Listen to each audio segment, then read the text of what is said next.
એક ઋષિ દ્વારા મળેલું ફળ કેવું હોય, એક સંત દ્વારા મળેલું ફળ કેવું હોય,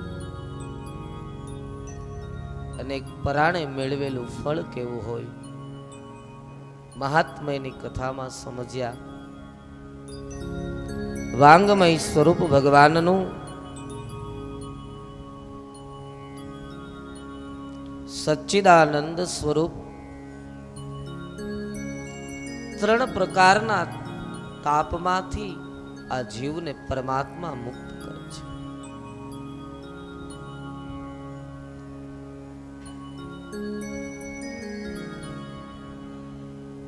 પ્રભુની નજીક જવાથી, પરમાત્માની નજીક જવાથી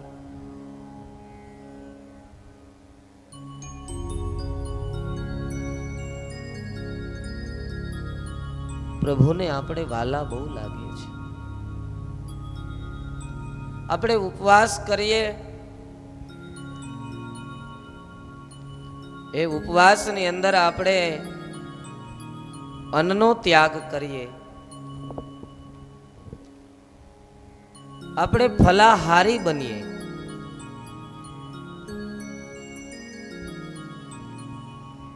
અને આપણે ઉપવાસ કહીએ છીએ.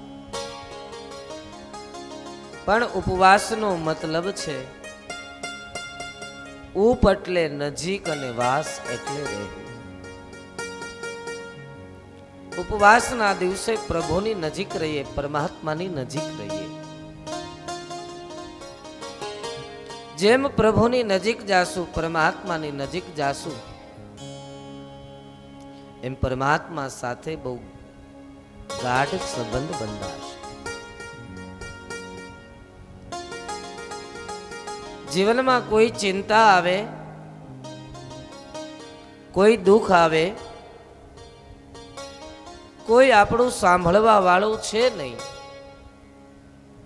ત્યારે ભાગવતજી કહે છે પ્રભુનો આશ્રય લેવો, પ્રભુનું ચરણ લેવું. આપણે ભગવાનને ફરિયાદ બહુ કરીએ, અમારા જીવનમાં બહુ દુઃખ આવ્યું,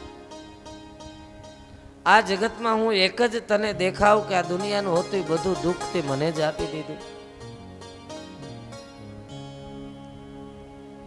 પણ વાલા ભક્તો, એક વખત પ્રભુના દિવ્ય ચરિત્રમાં ઝાંખી તો કરીએ, નજર તો કરીએ, સમજીએ તો ખરા. મીરાબાઈના જીવનમાં દુઃખ આવ્યું એટલું દુઃખ આપણા જીવનમાં નથી આવ્યું. સ્વયં પ્રભુના જીવનમાં જેટલું કષ્ટ આવ્યું, પ્રભુને જેટલો શ્રમ પડ્યો એટલું આપણા જીવનમાં દુઃખ નથી આવ્યું.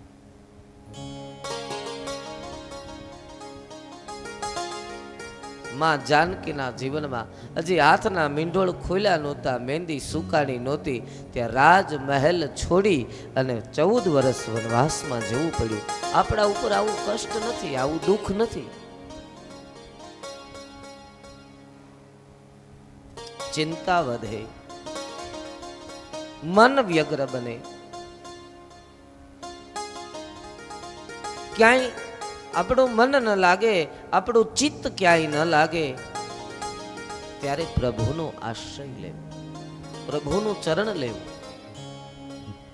કાલની કથામાં મેં કહ્યું હતું, ભગવાન ગીતાજીમાં કહે છે સર્વ ધર્મ પરિત્યજ્ય મામેકમ શરણમ વ્રજ. મારા ચરણે આવી જા, તારી ચિંતા હવે હું કરીશ, તારે ચિંતા નહીં કરવાની.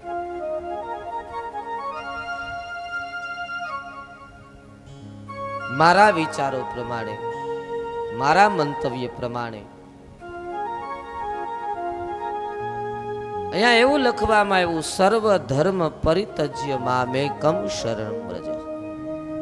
તો ભગવાન એવું કે દરેક ધર્મને છોડીને મારા ચરણે આવી જા. ભગવાન ક્યારેય ભેદ કરાવે? તો આપણા મનના તરંગો છે, આપણા મનના ભેદ છે, આપણા મનના સંશયો છે. પણ ભગવાન કયા ધર્મને છોડવાનું કહે છે? ભગવાન અધર્મને છોડીને આવવાનું કહે છે. અનીતિને છોડીને આવવાનું કહે છે. આવા અધર્મને છોડી એકવાર તું મારા ચરણે આવી જા. ભગવાન એવું કહે છે, એક વખત તો મને ઉઠાડ, આખી જિંદગી દરરોજ સવારે ઉઠાડવાની જવાબદારી મારી છે.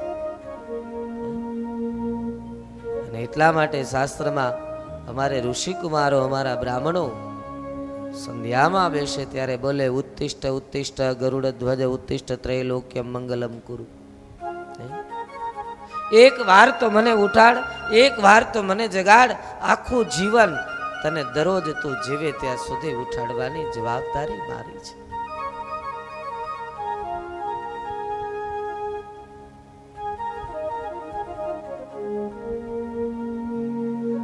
એક ગૃહસ્થી 12 વર્ષથી ભાગવત